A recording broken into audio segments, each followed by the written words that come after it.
Ele desenhou tipos desde para fundição em metal, trabalhou durante muito tempo na Linotype, são mais de 50 anos de experiência. Nos anos 80, ele fundou a Bitstream, trabalhou por muito tempo lá. Hoje em dia, ele dá aula em Yale, tem sua própria empresa. E, bom, deixo para ele contar um pouco mais de história. Com vocês, Matthew Carter.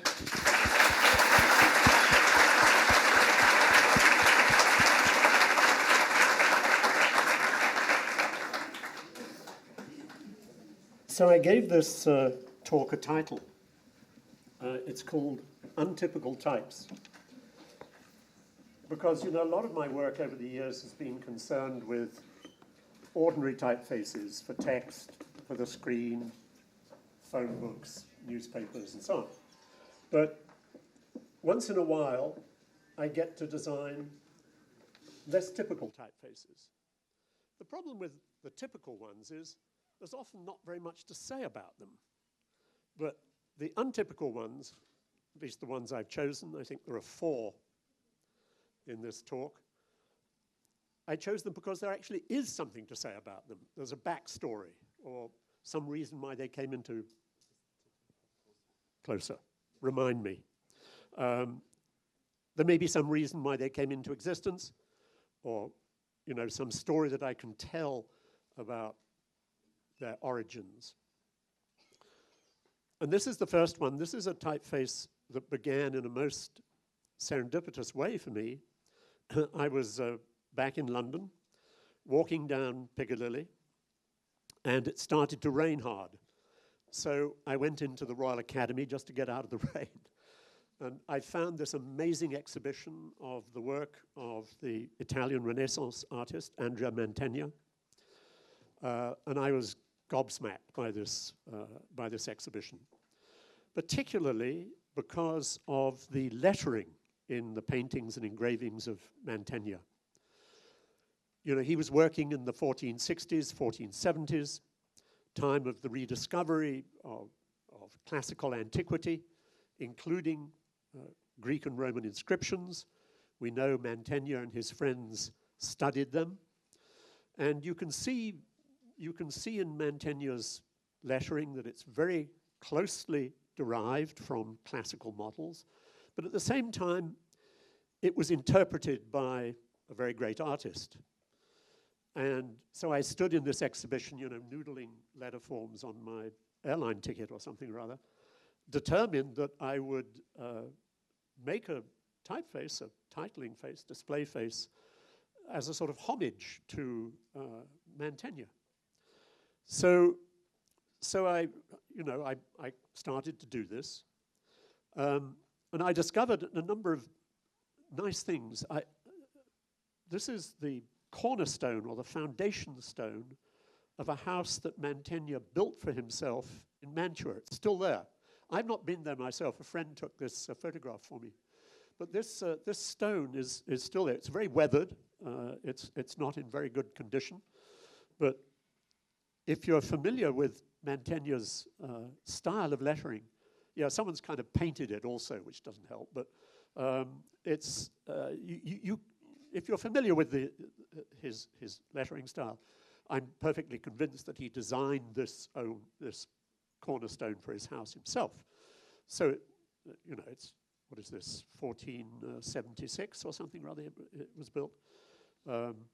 So it's another nice example of his work.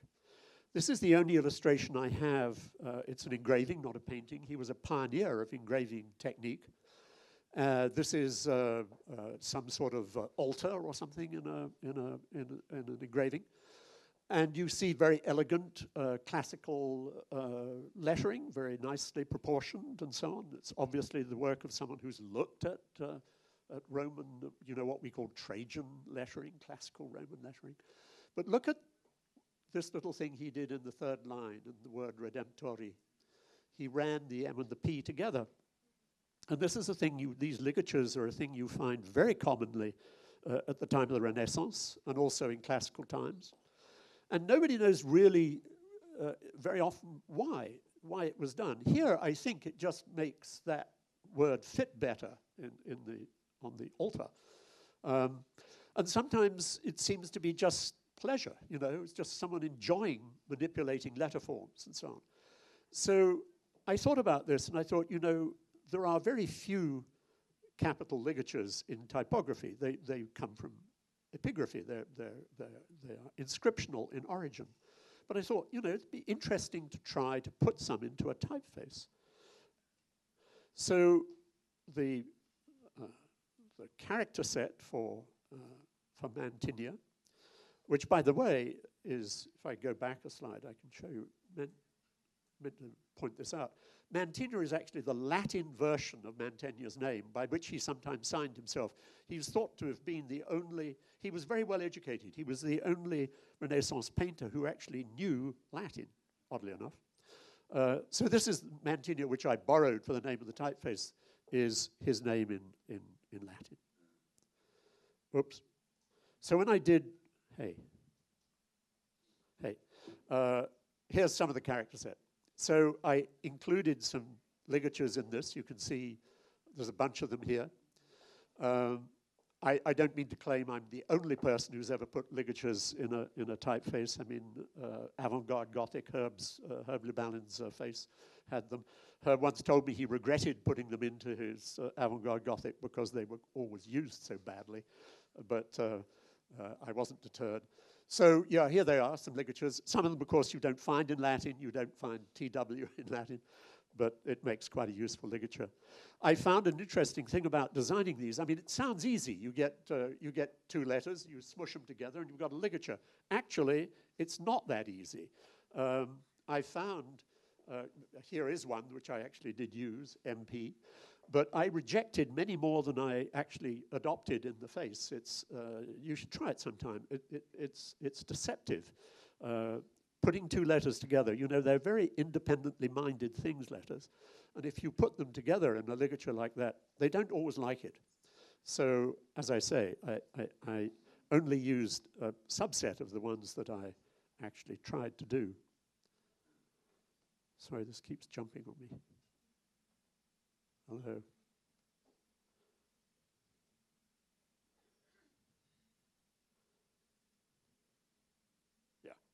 Yeah. It's a titling face. It doesn't have a lowercase. But it does have a set of small caps. They're here in red. And you can see they're not conventional small caps. They don't align on the baseline. They float. They align with the top of the capitals.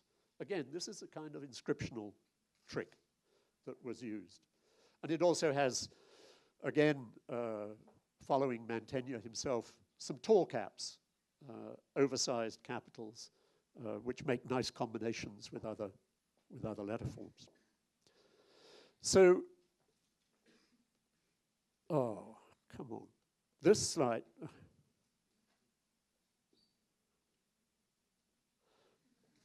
This slide answers a question that I'm very often asked, and it's a very sensible question. You know, the typefaces I'm talking about this evening are all digital. They were born digital. But the question is, could they have been made in metal? You know, I worked with metal type originally, and I worked with photo-composed type. Could Mantinia, to take a case in point, have been made in metal or in film? And generally the answer is yes. Why not? I mean, there's nothing really about the design that is specifically digital. But there are one or two things about it. I mean, here you see a case in point. Here's an alternative R with this very long sweeping tail, and one of these little floating small caps, O in this case. And I've brought them together thanks to a kerning table. Those of you who, oh, you can't really read here. There's some massive minus kerning number down here. So you as the user of this typeface don't have to take the trouble to combine these two forms. I've done it for you. You may not like it, you can change it, but I've done it. Now, if this had been made in metal, this whole thing would be one piece of metal. You wouldn't want to do it. Your boss wouldn't let you do it. I mean, it's just, it's too difficult. You sort of could do it in film a little bit, but tricks like this are, you know, I can really say this is one little detail of Mantinia that is digital. And is something that I wouldn't have done in metal. How important it is, I don't know. But it is an example. So there was one, perhaps the principal influence that fed into Mantegna, that exhibition that I saw and followed up looking at books about Mantegna and so on. But here was another one, and I think this is very, typical of me, and I'm sure a lot of the rest of you, that it's seldom one single thing that feeds into a design. Here's another one. This is the Boston Public Library. It's a beautiful building, Boston, where I now live, and you get a very nice view of it as you cross the square towards it.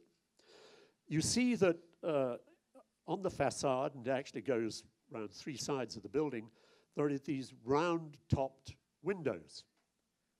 And below each of them is a panel of names. It's a curious idea. It's a sort of primitive form of advertising because, of course, these are the names of the great minds whose works are in the library. It's like a sort of table of contents for a library. But what I loved, I photographed all of these panels. They're cut in granite, I think, some very hard stone. But what I liked about them was the ingenuity of the lettering. Here we have the paradigm. We've got some copies, some names, we've got some space. You've got to fit the one in the other. Very easy if you've got a nice short name like Kepler or South or Fulton or Morse, Evans. But what happens with these astronomers in the top middle, Copernicus, Tycho Brahe, Maria Mitchell, whoever she was? They don't fit, So rather than doing a typographic answer of a condensed typeface, someone has been very clever, to my way of thinking, and devised nested letter forms and ligatures in a very honorable inscriptional tradition to get these words to fit. So you see some very nice, I think I've got another slide here, another one of these. Oh, come on. Yeah, look here, the 3 letters, THE, beautiful. So I never succeeded in finding out who was responsible for this lettering. The building was designed by a very well-known American architect, Charles Follen McKim. It opened in 1892, I think. And in those days, architects were required to be able to draw the Roman alphabet. It was part of their training. So it's not inconceivable that McKim had something to do himself with this. I doubt if he laid out all of these panels. He was too, august to do that. But I've never really found out anything about that until one day when I was looking at a book published in Boston, oddly enough, about lettering, letters and lettering. And it was written actually by an architect. And as I said, architects in those times, early 1900s, were supposed to be able to draw the Latin alphabet. And this was a book to help them do that. And you probably can't read it on the bottom of the slide, but it says, model for incised Roman capitals, McKim, Mead and White, which was the firm, McKim's firm. And in the text of the book, it says that this was a trial cutting, a stone cut for trying the lettering on the Boston Public Library. And when I saw this photograph, I was excited, and I immediately recognized this alphabet because of this very weird non-letter. See this thing? Looks like a sort of italic G or something or other. It is, in fact, an ampersand, oddly enough. And it is so unique that I recognize this alphabet, as I say, and here's where it came from. This is, it's undated. It's a manuscript in the Vatican Library in Rome. it's the work of a very curious man, a scribe and many other things, called Felice Feliciano. And it's the first attempt that we know of at the time of the Renaissance to actually depict Roman lettering. And you can see how Felice has colored these letters to look as though they're kind of incised. They've been cut into stone. He was a friend of Mantegna's, oddly enough. He didn't draw as well as Mantegna, who did.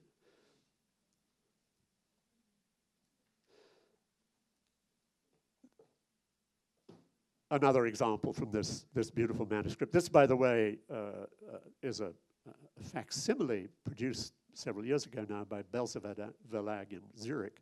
It's incredibly well reproduced. It's really a pleasure to look at. It's exactly like the original manuscript.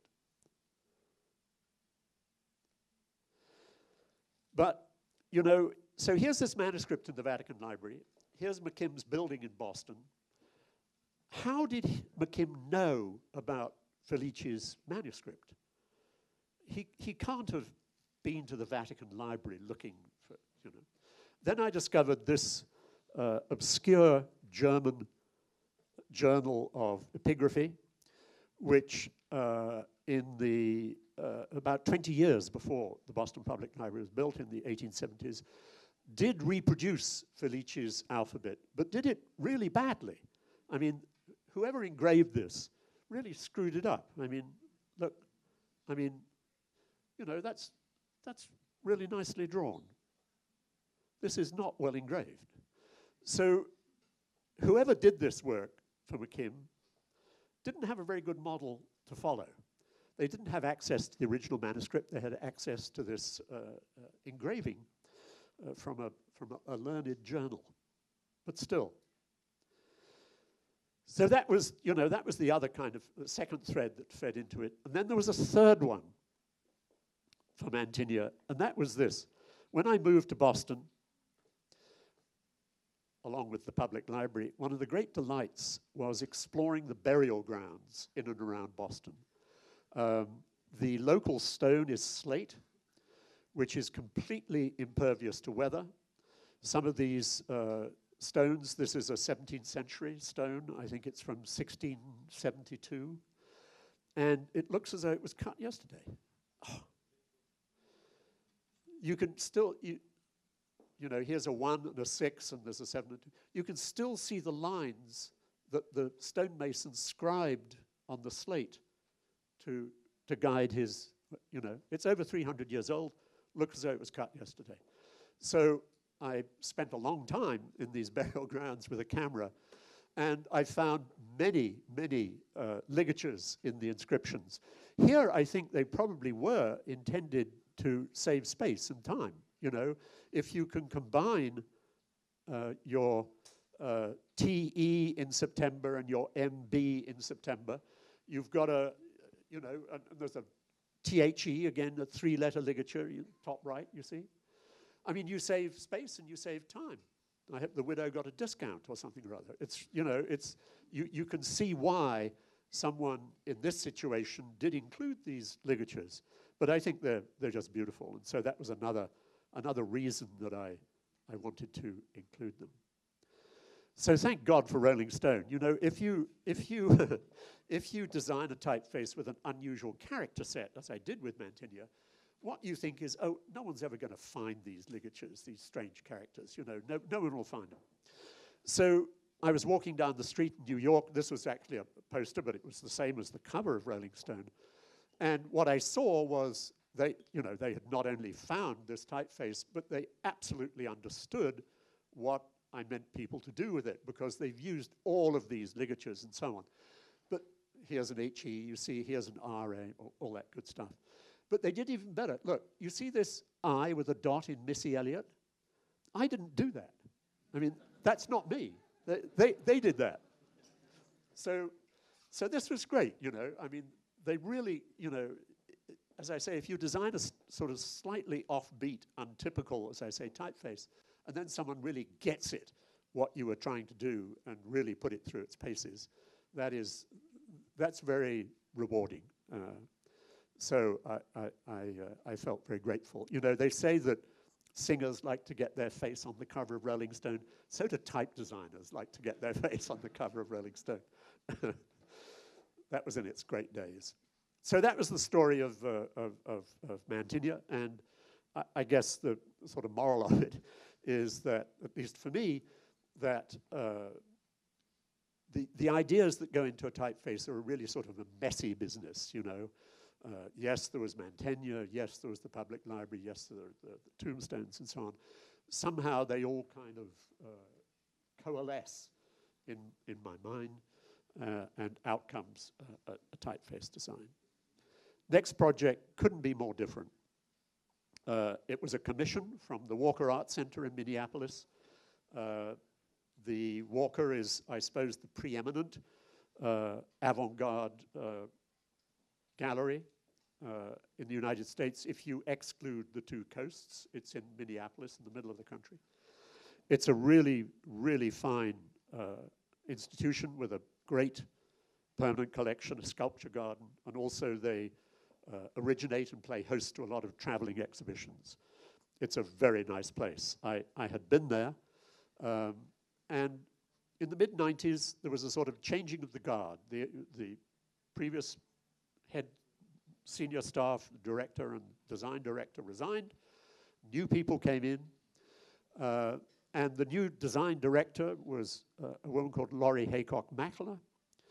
And like all self-respecting design directors with a new job, she wanted to do a new identity for the Walker Art Center. Well,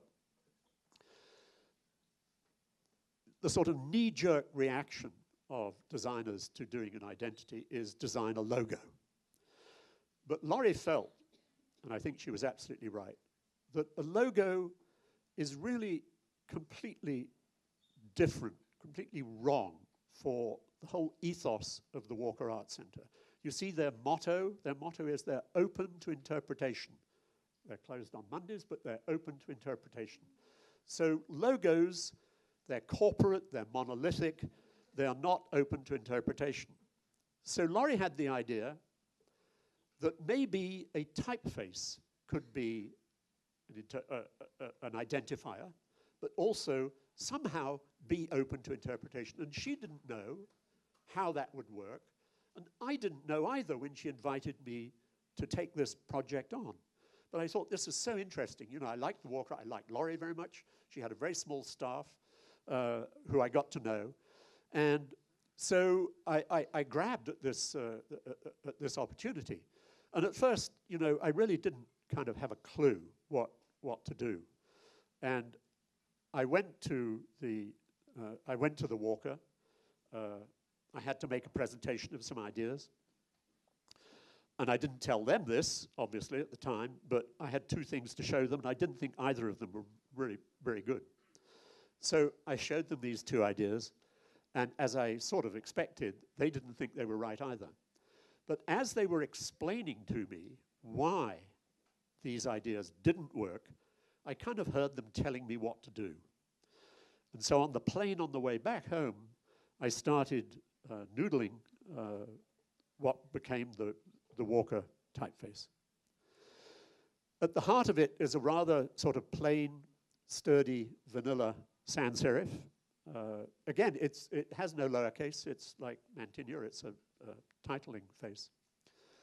But as part of the font, it has a number of different serifs, which I have provided, and you, the user, the designers at the Walker, you can use these, you can stick these serifs on letters or not, as you please.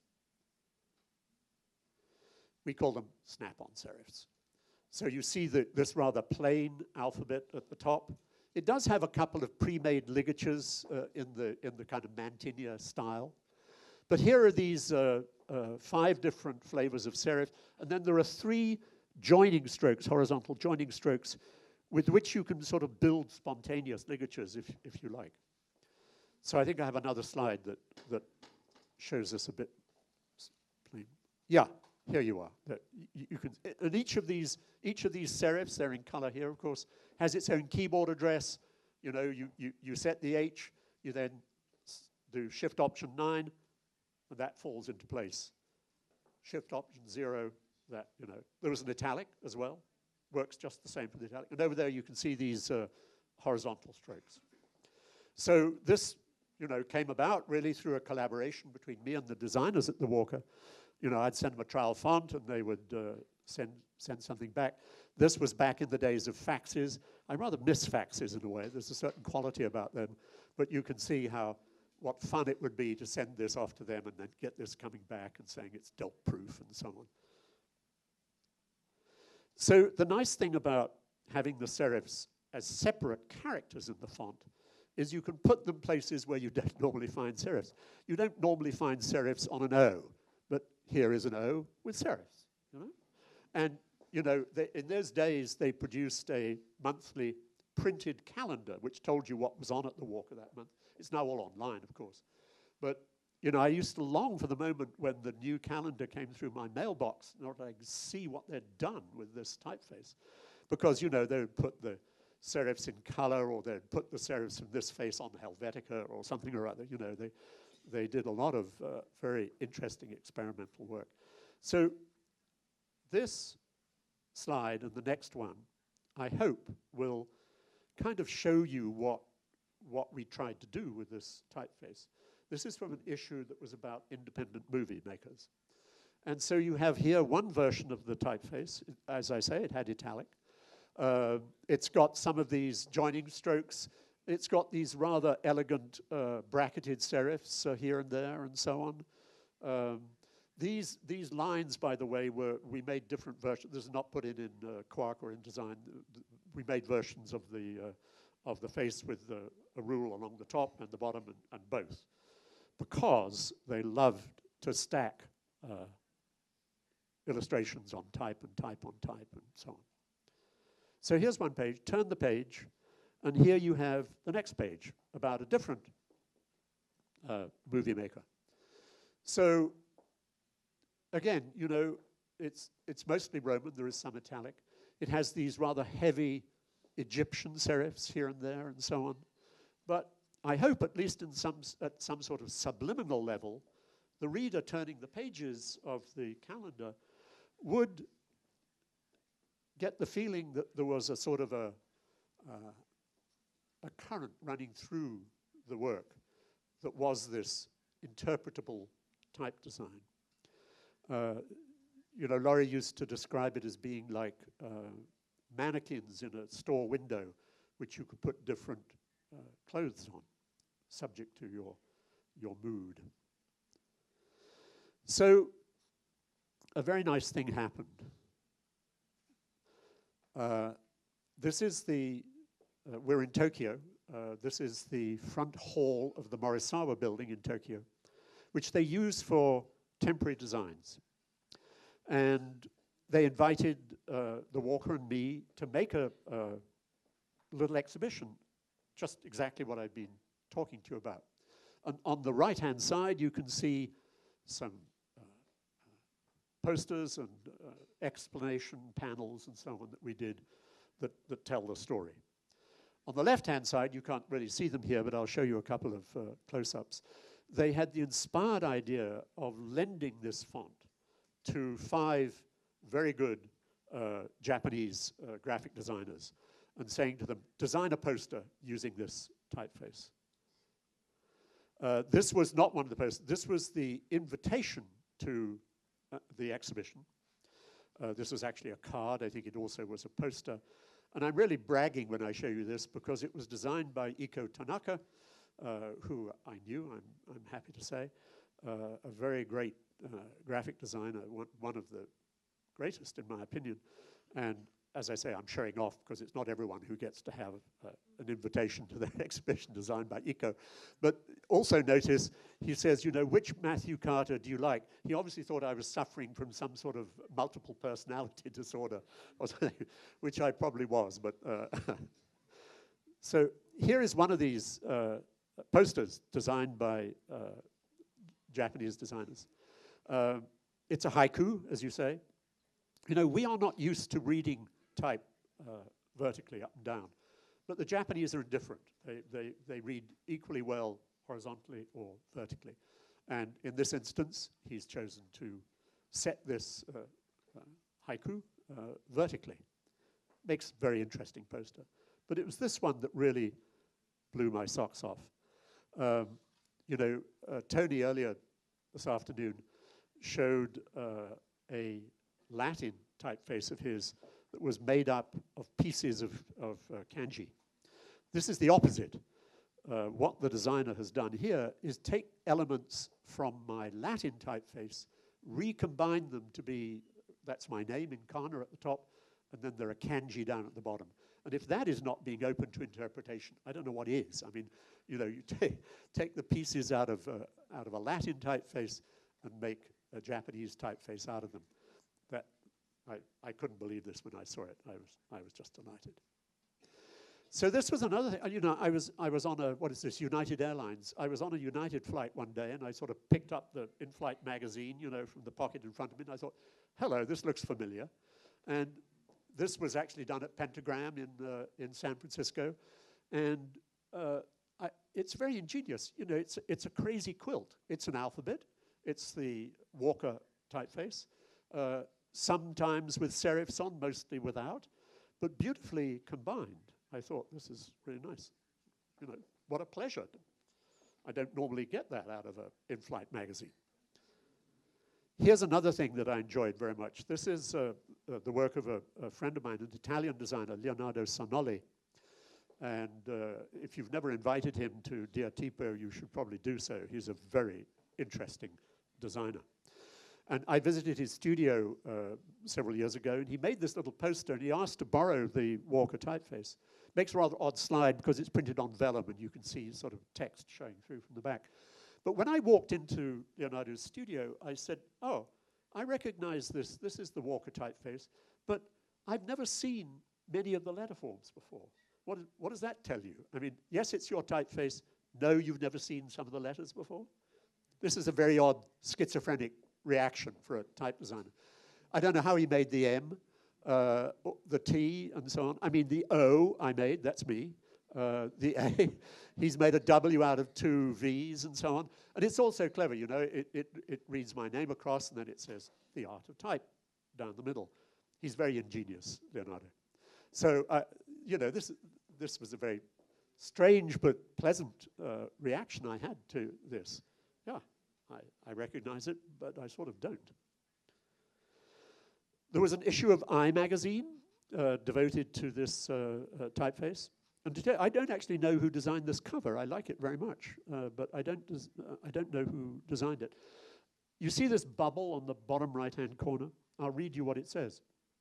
It says, bits and pieces put together to present a semblance of a whole. That just seemed like a perfect description of this typeface. It's bits and pieces put together, to make a typeface. But what was really bizarre is that this is actually an inscription. This is the Walker Art Center, a modernist building in Minneapolis. And this is a work of art by an American conceptual artist, Lawrence Weiner. And that was on the wall of the Walker way before we undertook the typeface. So I was walking back from lunch one day with Laurie, and I saw this thing, and I thought, wow, we just designed this typeface, and this is a description of it, which was already there on the Walker. I thought, this is good karma. So that was, another sort of happy accident. I mean, I must have seen this inscription because, as I say, it was on the wall of the building, but I never sort of took it in until a later time. So, yeah, I didn't show it to you, but because Walker begins with a W, I did a specially designed W as part of the character set. And I thought I had invented this W. But then I was in New Orleans for a conference, and I saw my W on every goddamn manhole cover in New Orleans in the street. So someone had stolen my W. The manhole covers are a lot older than the Walker typeface. That's no excuse. So the Walker typeface, these snap-on serifs rely on the fact that the serifs themselves have no width. they're zero width. They fall into place over the letters. And somebody asked me, well after the fact, where did this idea come from of these zero width snap-on serifs? And I thought about it for a moment, and then it came to me about a good 20 years before I did the Walker face. I had to design Devanagari, the most common of the many, many Indian scripts used for Hindi, among other languages. I designed a photocomposition version of Devanagari for linotype. And if I explode that little syllable, you can see these, they look like accents. They're not actually accents, linguistically speaking. You see matras up there and the yukar down here. They have to fall into the correct position with respect to the consonants and half consonants and so on. And in order to do that, these yukars and matras had zero width. So, you know, I had forgotten about this, but somewhere my brain had remembered, because the same technique came out over 20 years later when I was designing the Walker typeface, and I had no conscious memory at the time of having used this for Devanagari all that time before. So it's curious how things kind of get stored in one's mind at some unconscious level, and at certain moments they reappear if you're lucky. You know, some synapse fires, and out comes, oh, zero width characters. That's what I need for the Walker typeface. So that's that. You know, the only sort of moral of the Walker typeface is, I wish there were more clients like the Walker Art Center, because, as I hope you can gather, that was a really, really nice experience to do that.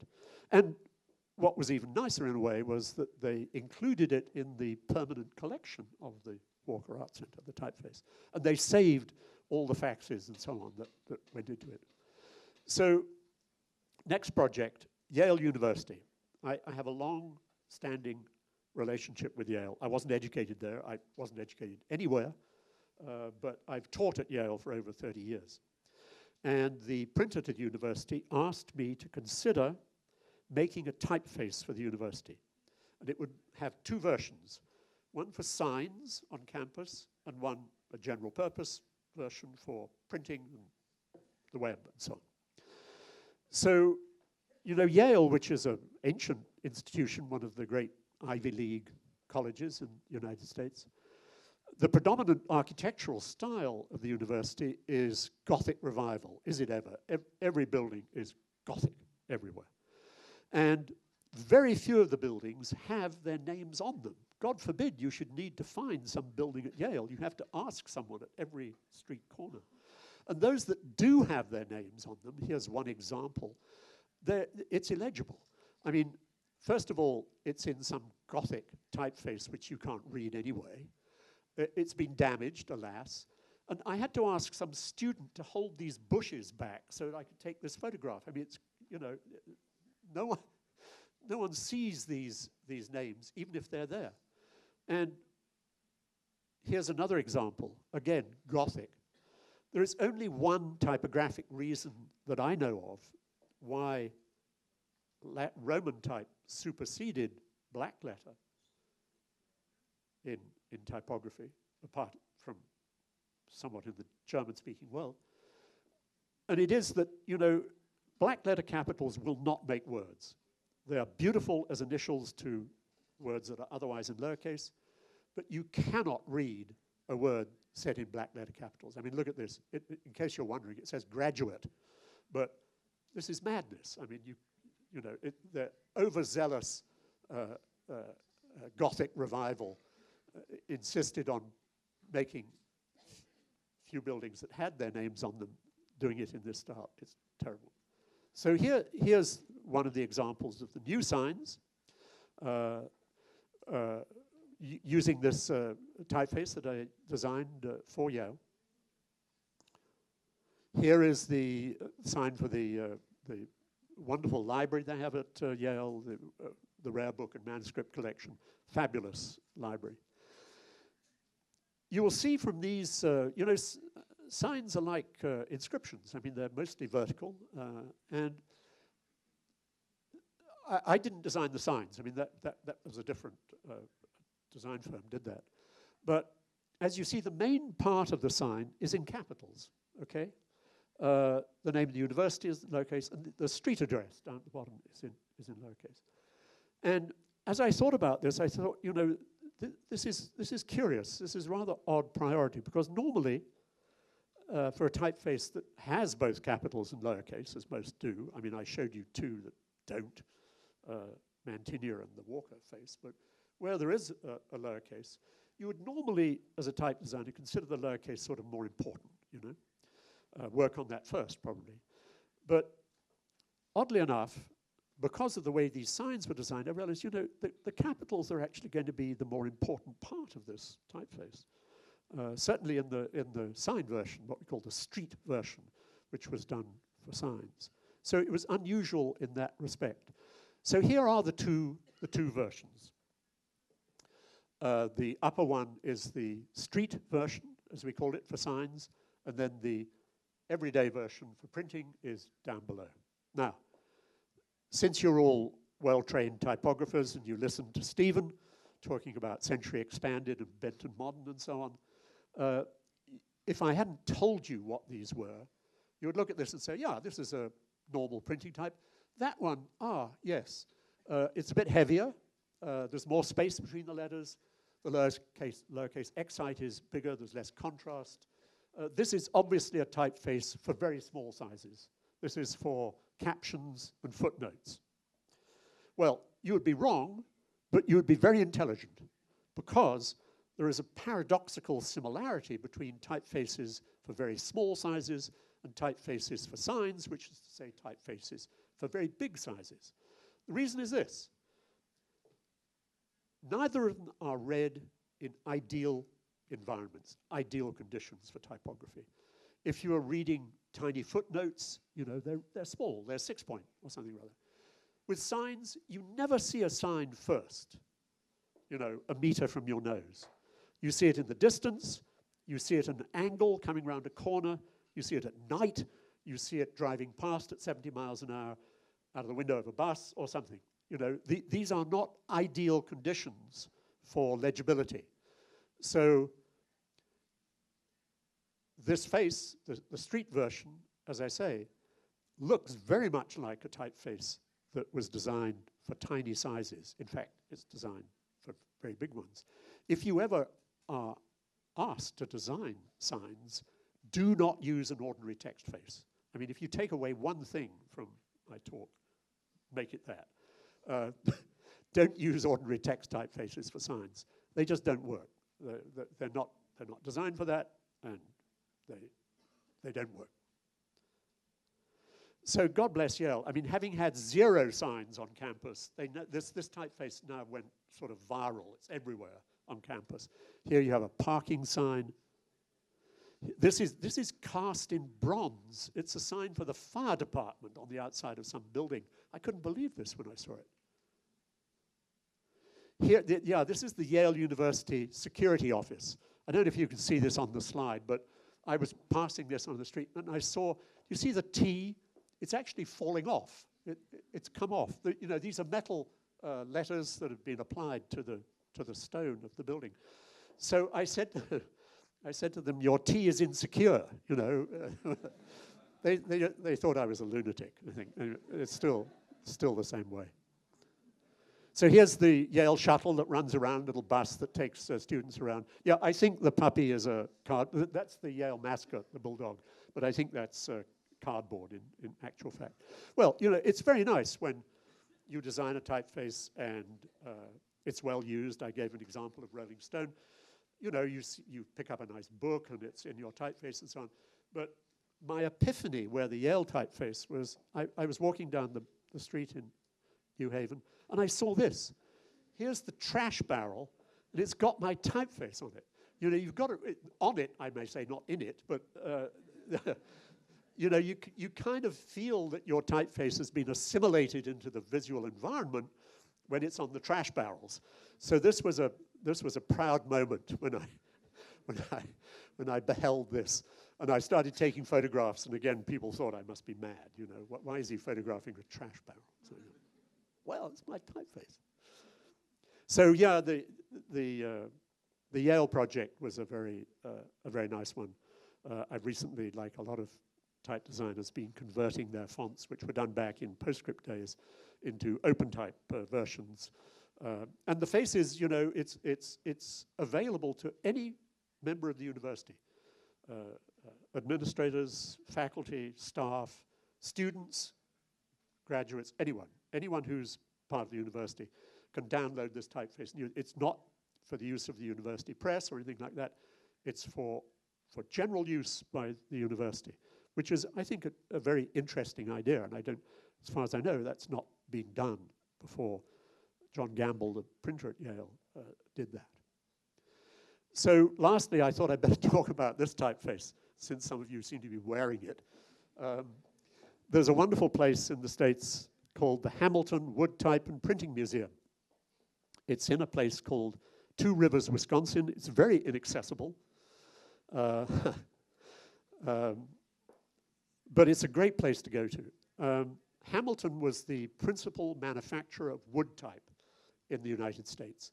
Wood type, of course, for big sizes, you know, there's a limit to the size that you can cast in metal without it just getting so heavy and cumbersome that it's impossible to handle. So the larger sizes of type were traditionally cut in wood. And they have an amazing collection of wood type at the Hamilton. Some of the letters are taller than I am, huge, going all the way down to smaller sizes as well. So a few years ago, they wanted to start marketing again some of their typefaces, some of their wood type. Because I don't know whether it's true in Brazil, but in the United States, there's a very major revival of interest in letterpress printing at the moment. There are a number of places where you can go and study it and learn it. There are a number of people who print letterpress as a hobby, and there are also people who do it professionally. I mean, you know, people print letterpress greeting cards and all manner of things. I know a number of people who make their living as letterpress printers. So the Hamilton thought, well, we'll reissue some of our old typefaces, and they thought they'll include one new one.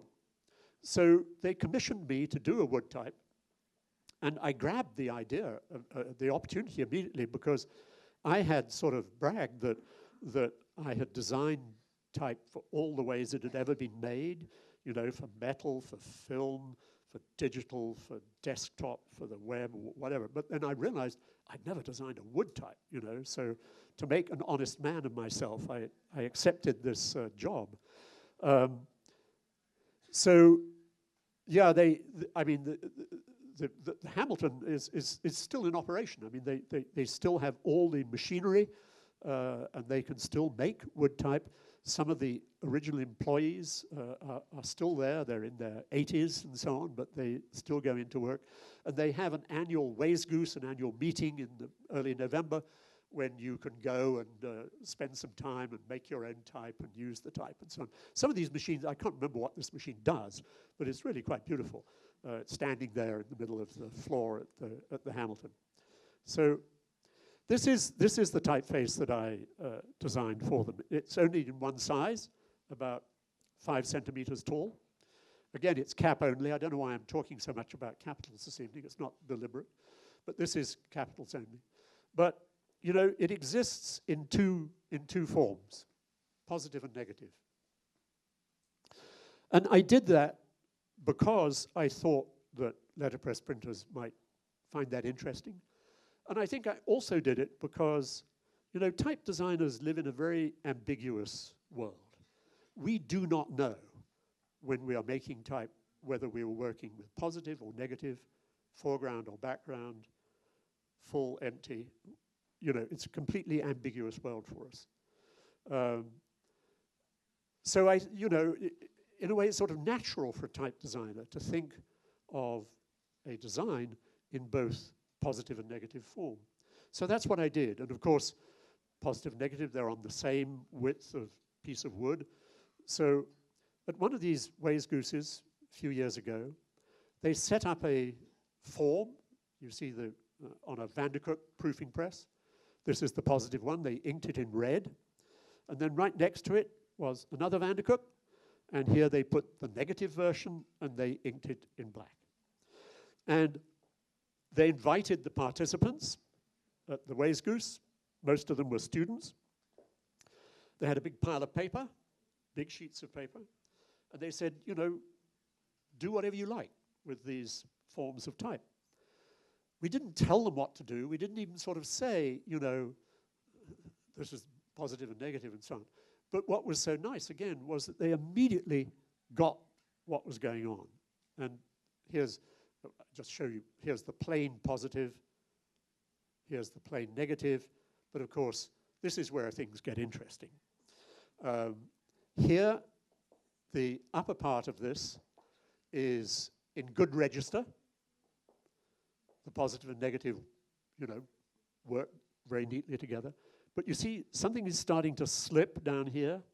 And down here, it's gone quite weird because, you know, somebody's nudged one or other of the forms, and they've gone out of register. Those letters have gone out of register.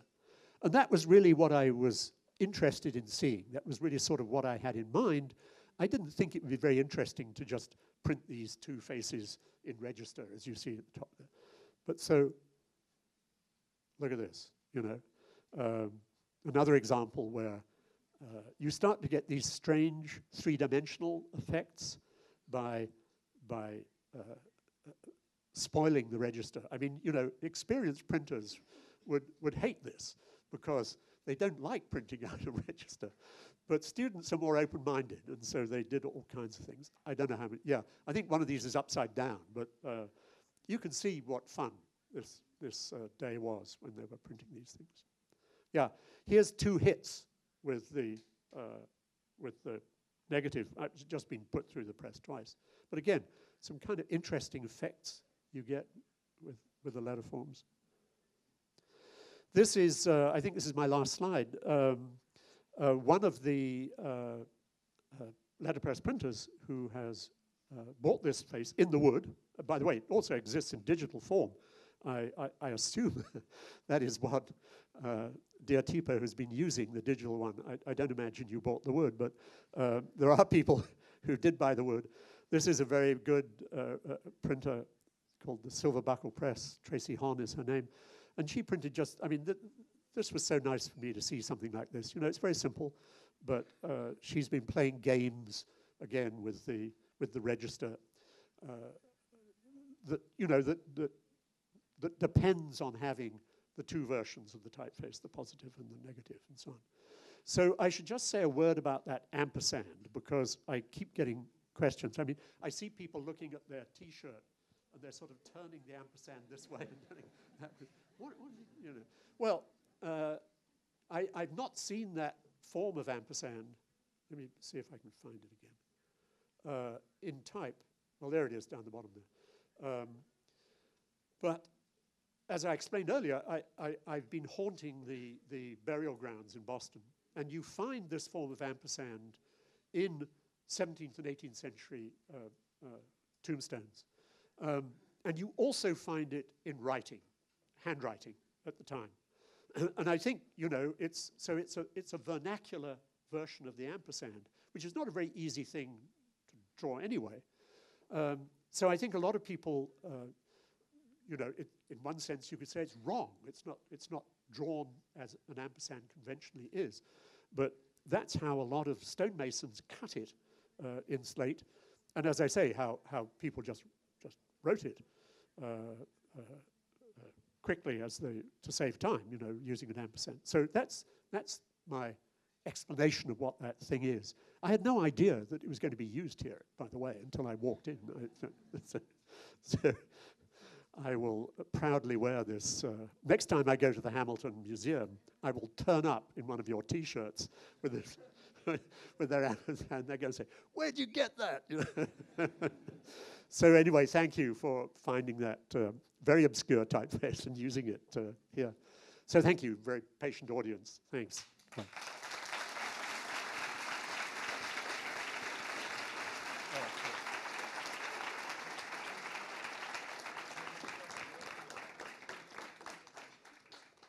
we have time for Yes. questions? Yes.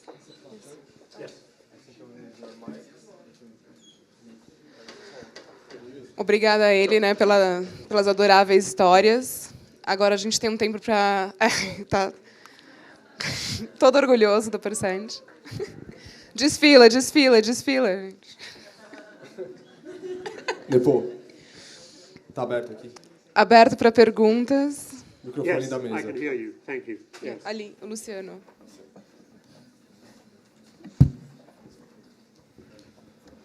São duas perguntas.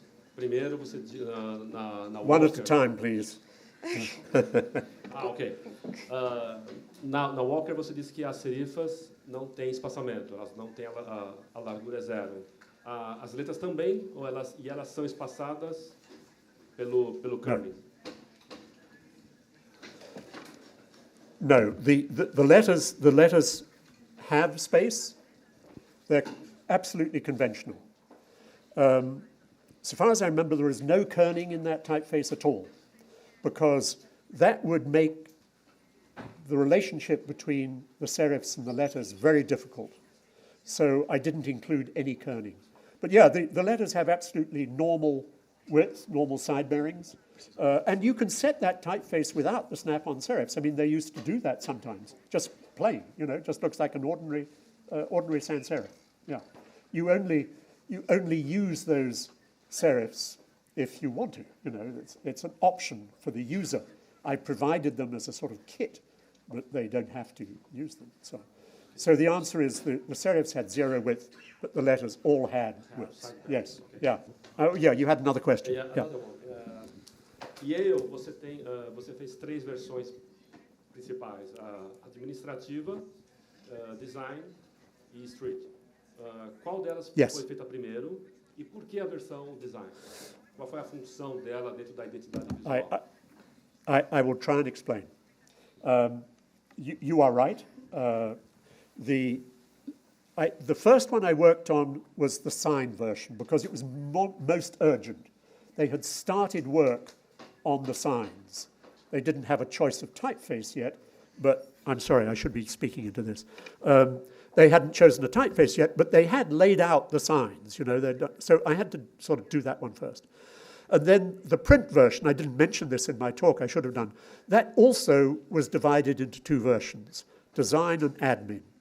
The reason for that is that they felt that the administrative people at Yale who would be using this typeface for ordinary purposes, they perhaps would not be familiar with old-style figures or F ligatures or 1 or 2 other rather specialized characters. So we didn't include those in the admin version. In the design version, which was meant for professional graphic designers at the university, we did include the F ligatures, and we had old-style figures as well. Nowadays, as I said, we've rolled all these together into open-type fonts. They're now done with feature tables and so on. Yeah, but you are right. The print version had. I mean, most of the letters are the same, but a few of them are modified because of their particular use. The Q is different. The Q is different, yes. You've been looking at this more closely than I have. I mean, why are you asking me questions about it? You know it better than I do. Yes, you've reminded me, the Q is different, yes. That's the last thing you want in an audience, someone who knows more about it than you do. Yeah.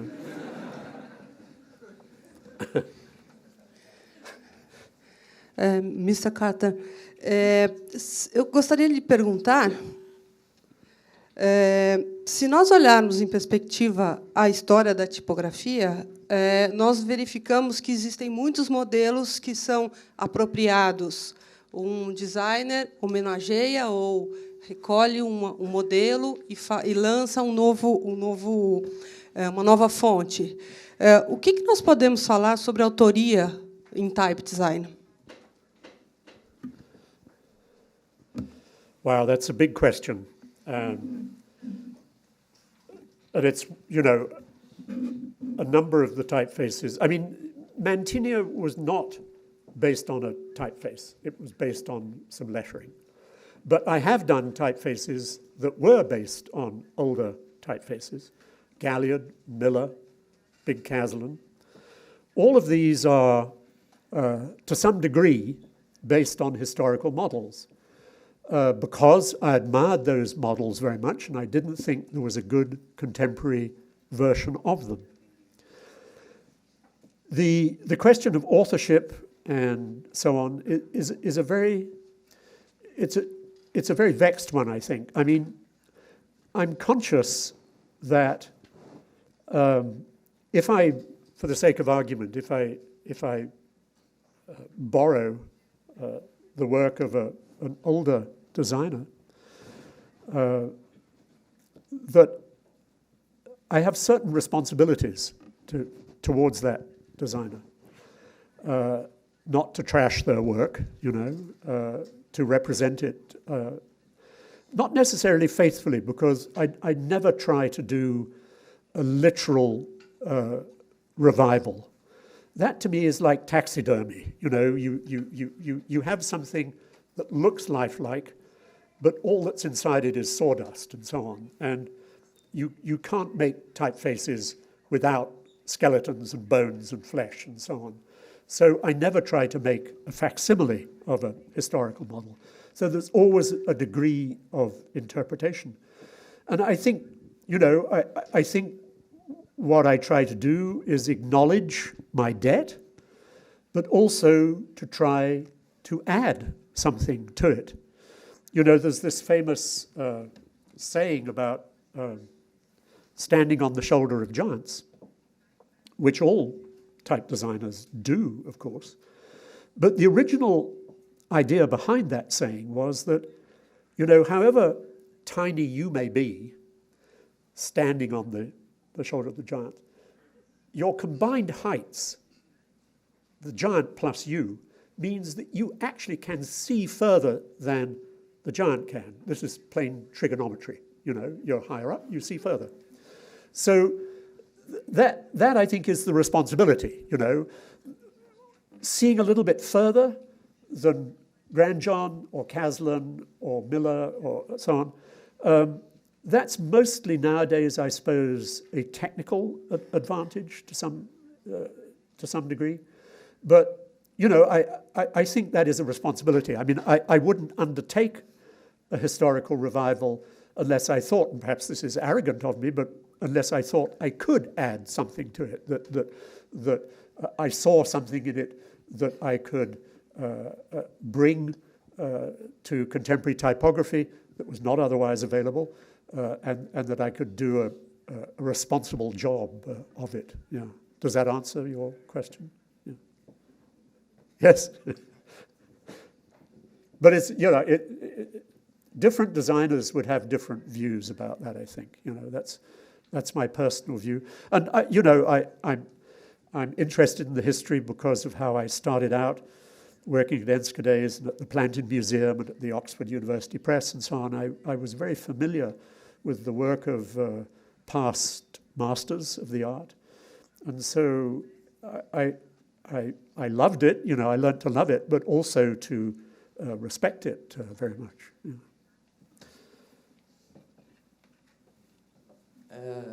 Você meio que participou do desenvolvimento da tipografia em metal, no começo do digital e no que está hoje, né?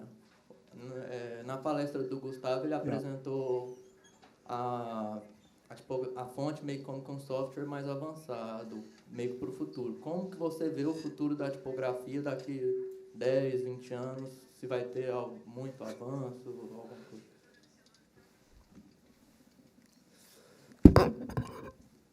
I forgot to tell the organizers, I never answer future questions because, as you say, I've been around different technologies, and like a lot of other idiots, I did make forecasts of what would come. They're all wrong. They were all wrong. So I've stopped doing that. But I watched Gustavo's.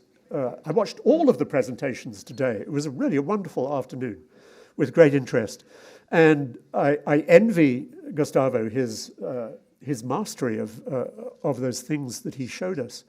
And certainly, I'm sure that some part of that will become mainstream.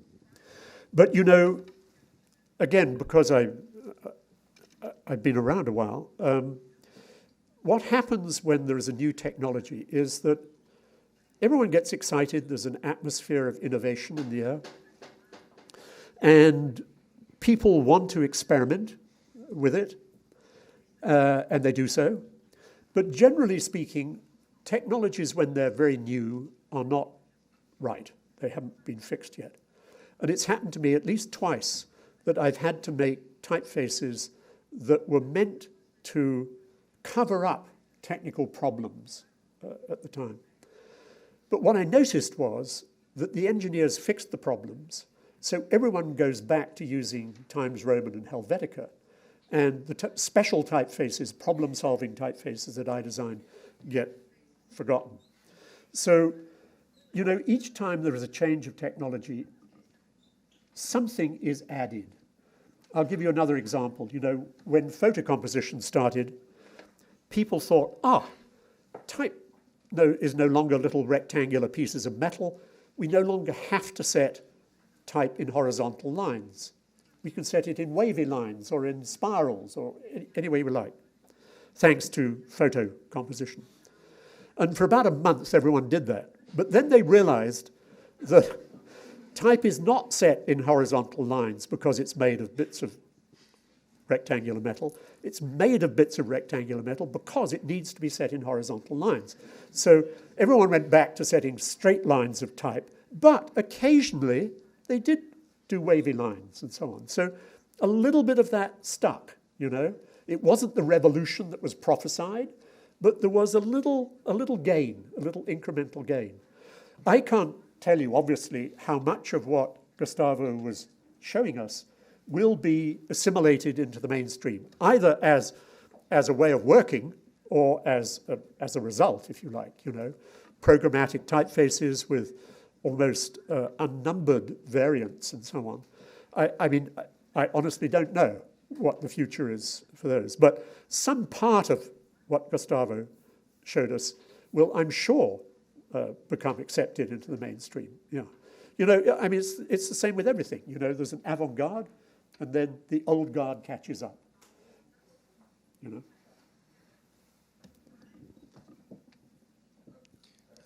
Gustavo should answer that question, actually, not Sr. Carter, uma última... Wait. Ok. Yeah. Oi. Uma última pergunta. Na sua palestra mais cedo, o senhor falou que até o convite da Hamilton nunca tinha feito nenhum projeto para tipos de madeira. Existe algum projeto tipográfico que o senhor gostaria de fazer que ainda não fez? What a great question.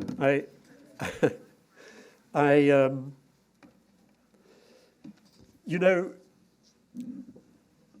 I've from time to time, I have been involved in designing things other than Latin type. I've done quite a lot of Greek.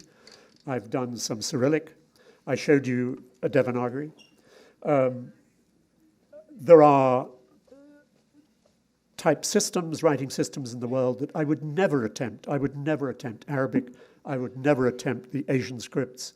But I am very interested in them. And I think that, you know, as I sort of look ahead, I see far more interesting work being done in the non-Latin world than in the Latin world. Principally because there are many non-Latin writing systems that have never been emancipated from calligraphy. You know, from about 1500 or before, there was a distinction in the Latin world between written letters and printer's letters. You can see in Jensen and Aldous' type the influence of calligraphy, but they are printer's letters. Many parts of the world, that distinction does not exist. I mean, it still does not exist. The standards for calligraphy and for type are really the same. So this has given rise to all kinds of arguments in the non-Latin world that we haven't had since 1500. I mean, you know, we dealt with that. Obviously, we have a special category of typefaces called scripts, which are, I've designed some myself, which are intended to imitate handwriting, formal or informal.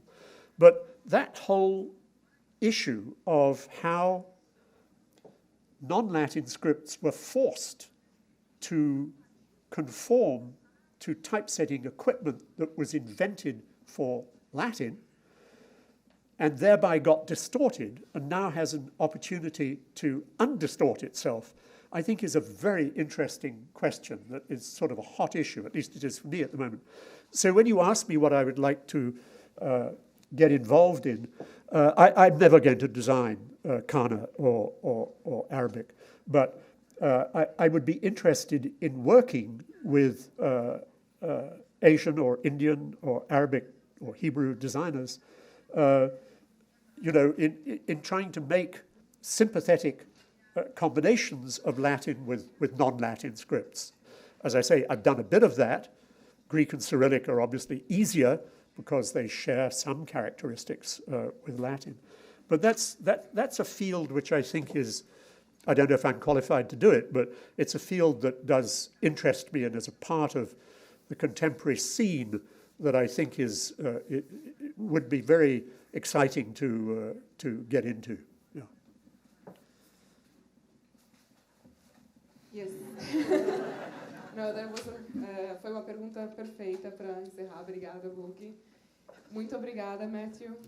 Yeah. Thank you.